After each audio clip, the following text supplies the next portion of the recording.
is go for ET LH2 pressurization.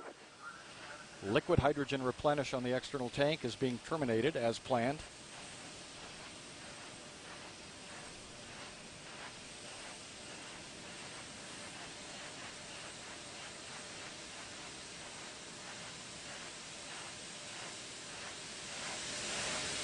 T-minus 1 minute, 30 seconds and counting. All systems are go.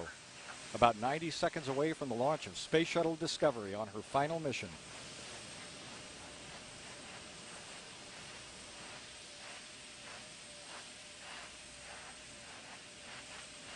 T-minus 1 minute, 10 seconds and counting. The liquid hydrogen tank inside the external tank is now at the proper flight pressure. T-minus 1 minute and counting. The ground launch sequencer will verify that the three main engines are ready to start. The booster joint heaters are being deactivated at this time. T-minus 48 seconds and we're transferring to orbiter internal power. Discovery is now running on its 3 onboard fuel cells.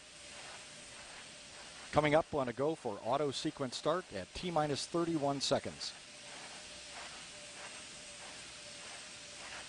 GLS is go for auto sequence start. And we have a go for auto sequence start. Discovery's onboard computers have primary control of all the vehicle's critical functions. 20 seconds. The sound suppression water system 15. has been activated, protecting Discovery and the launch pad from acoustical energy waves. GLS is go for main engine. Go for main engine start. We have main engine start. 2, 1. Booster ignition and the final liftoff of Discovery. A tribute to the dedication, hard work, and pride of America's space shuttle team. The shuttle has cleared the tower. Roger, Discovery. This is Mission Control Houston. The space shuttle now rolling over onto its back with a 10-minute ride into orbit. Discovery now making one last reach for the stars.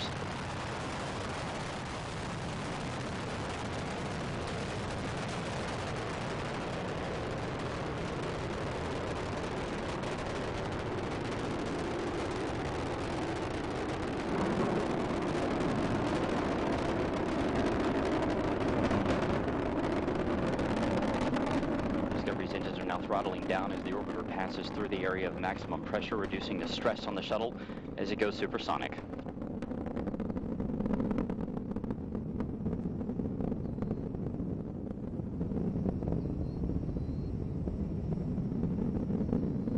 Discovery Houston, you are go at throttle up.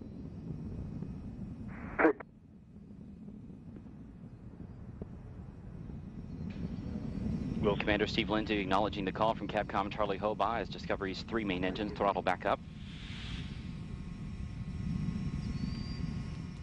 Lindsay is joined on the flight deck by pilot Eric Bowen, mission specialist Al Drew, and Nicole Stott.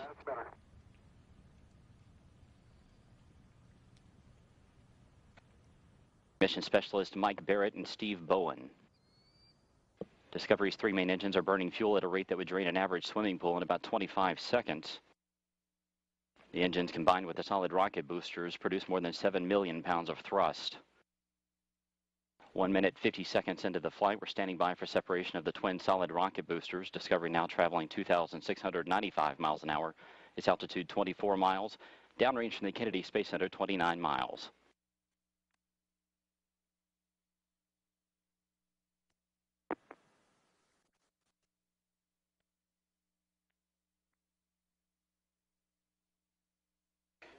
Booster separation confirmed. Discovery's guidance is now converging as the shuttle's onboard computers fine-tune the flight.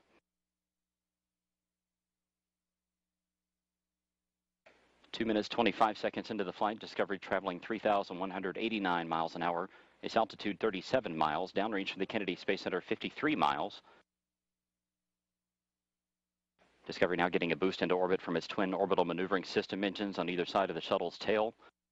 These 2 engines will burn for 2 minutes and 32 seconds. Your 2-engine TAL, we do have updates to your no-com mode boundaries, and we did launch late into pane 1, our only pane. The contingency aboard boundaries we'll use are in-plane plus 230. Let me know when you're ready to copy the new Presta ATO and Presta MECO. Okay, copy all. 2-engine TAL and ready to copy. Pinto, you're press to ATO 11.9, press to MECO 15.4.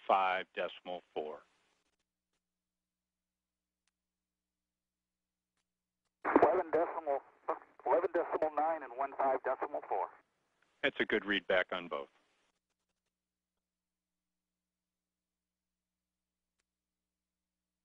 Discovery can now make it to emergency landing sites in Europe should one of the engines fail, but all three engines continue to perform as expected. Capcom Charlie Hobaugh updating the crew there with some updated time information due to the later than planned launch. 3 minutes and 50 seconds into the flight, the shuttle traveling 4,700 miles an hour. Discovery, you are negative return. Negative return. Discovery now traveling too high and too fast to return to the Kennedy Space Center in the event of an engine failure. But all three main engines continue to function as expected. The shuttle now traveling 5,200 miles an hour. Its altitude 62 miles, downrange from the Kennedy Space Center 170 miles.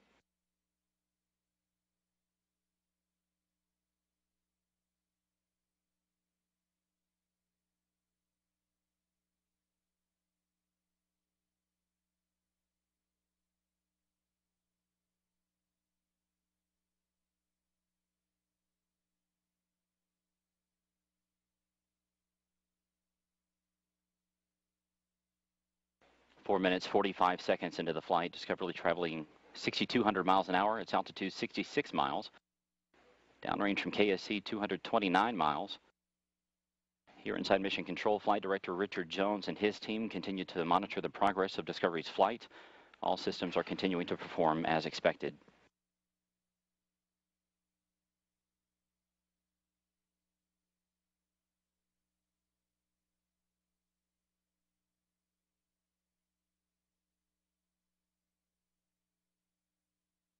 Discovery, you are press to ATO.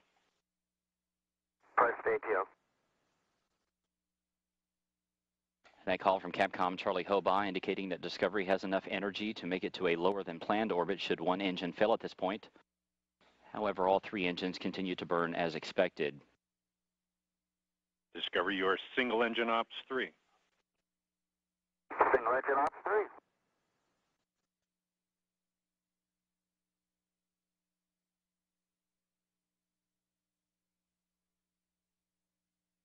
Discovery's engines are now swiveling to roll the shuttle to a heads-up position to get better communication with NASA's tracking satellites.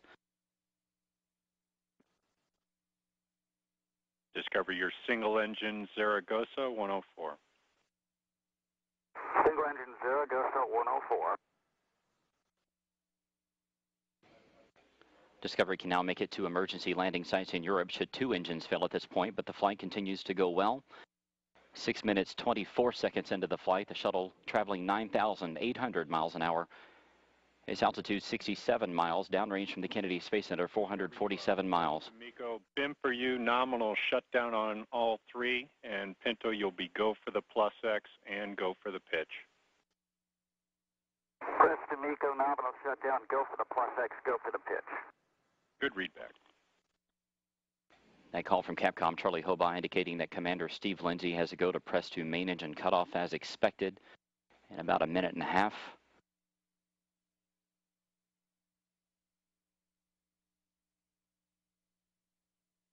Discovery, you are single engine press. Single engine press.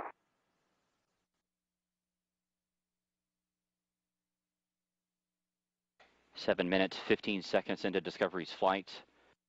The shuttle traveling 12,700 miles an hour. Its altitude 66 miles. Downrange from the Kennedy Space Center 615 miles.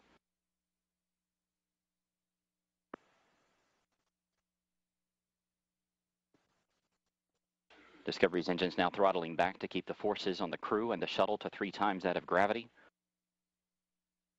The shuttle traveling 14,000 miles an hour.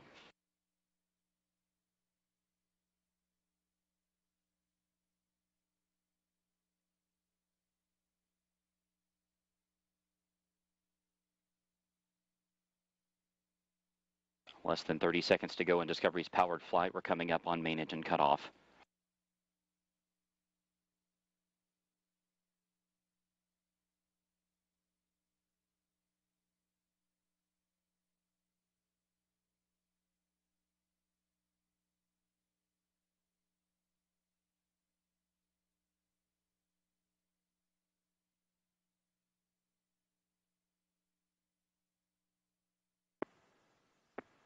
Main engine cutoff confirmed. Space Shuttle Discovery now in space.